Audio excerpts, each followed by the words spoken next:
Assalamualaikum warahmatullahi wabarakatuh. Hai, perkenalkan nama saya Nurjana Adawiyah. Di sini saya akan mempresentasikan tentang asuhan kebidanan pada keluarga untuk memenuhi salah satu tugas praktek pengembangan desa siaga. Dengan dosen pengampu Ibu Arifah Septiani Mukti, SST MKes.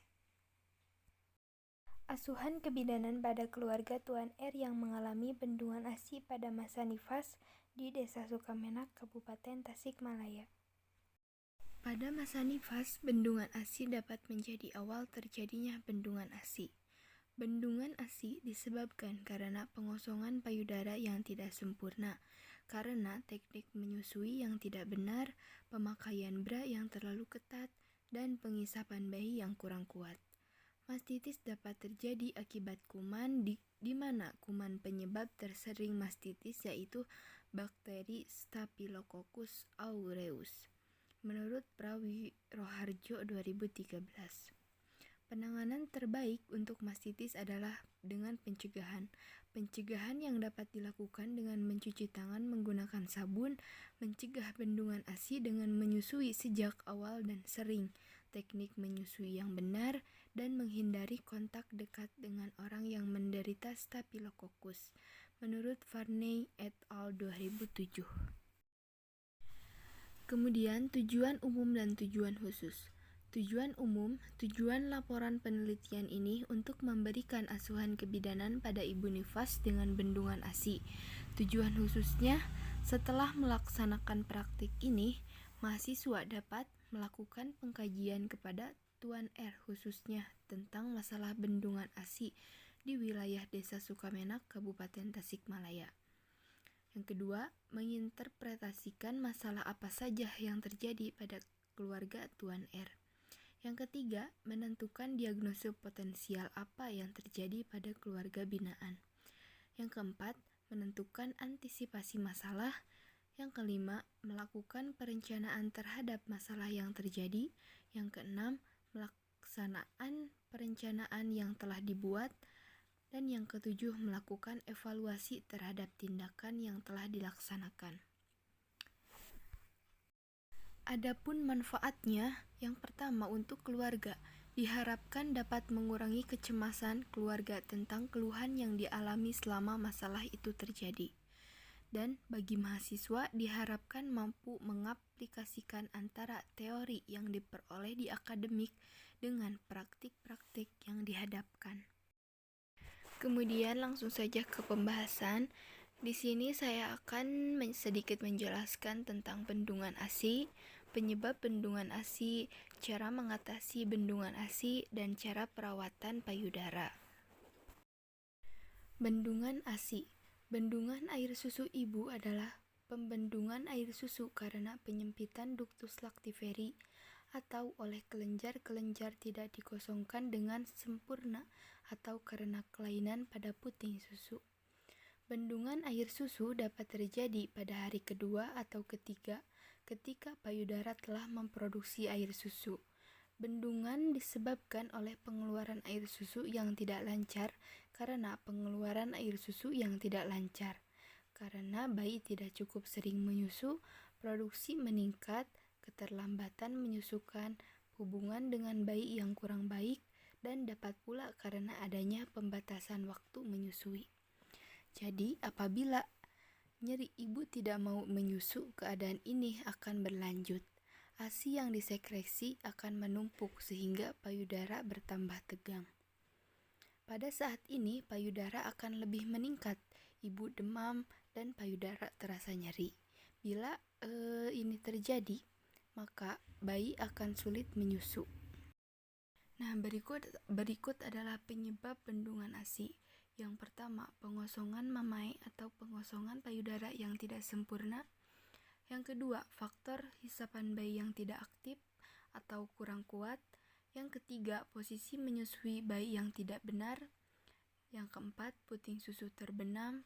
Dan yang kelima, puting susu terlalu panjang. Cara mengatasi bendungan ASI.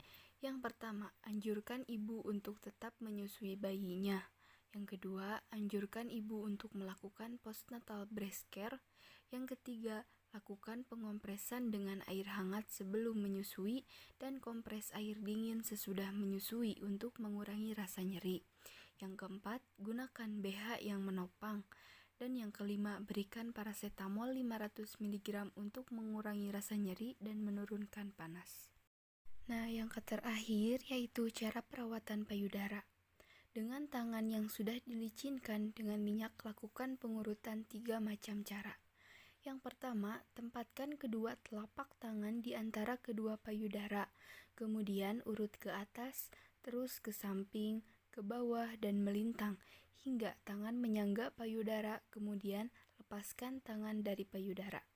Yang kedua, telapak tangan kiri menopang payudara kiri, dan jari-jari tangan saling dirapatkan. Kemudian sisi kelingking tangan kanan mengurut payudara dari pangkal ke arah puting, demikian pula payudara kanan. Dan yang ketiga, telapak tangan menopang payudara pada cara kedua, kemudian jari tangan kanan dikepalkan. Kemudian buku-buku jari tangan kanan mengurut dari pangkal ke arah puting. Nah, jadi peran bidan di sini ketika kita mendapatkan kasus bendungan ASI, yang pertama, kita harus mencegah terjadinya payudara bengkak. Kemudian menganjurkan ibu untuk menyusukan bayinya segera setelah lahir. Kemudian susukan bayi tanpa dijadwal. Yang keempat, keluarkan sedikit ASI sebelum menyusui agar payudara lebih lembek. Yang kelima, keluarkan ASI dengan tangan atau pompa bila produksi melebihi kebutuhan ASI. Yang keenam, laksanakan perawatan payudara setelah melahirkan, baik oleh keluarga maupun tenaga kesehatan. Yang ketujuh, untuk mengurangi rasa sakit pada payudara, berikan kompres dingin dan kompres air hangat dengan handuk secara bergantian, kiri dan kanan. Yang kedelapan, untuk memudahkan bayi menghisap atau menangkap puting susu, berikan kompres sebelum menyusui. Yang kesembilan, untuk mengurangi bendungan di vena dan pembuluh getah bening dalam payudara, lakukan pengurutan yang dimulai dari puting ke arah korpus mamae atau ke arah korpus payudara. Ibu harus rileks, pijat leher dan punggung belakang, atau yang dinamakan pijat oksitosin. Yang ke-10, bagi ibu menyusui dan bayi tidak menetek, bantulah memerah air susu dengan tangan dan pompa. Dan yang terakhir, berikan konseling suportif dari tenaga kesehatan untuk ibu yang menderita bendungan ASI. Perawatan payudara dan cara menyusui bayi. Persiapan alat: bengkok,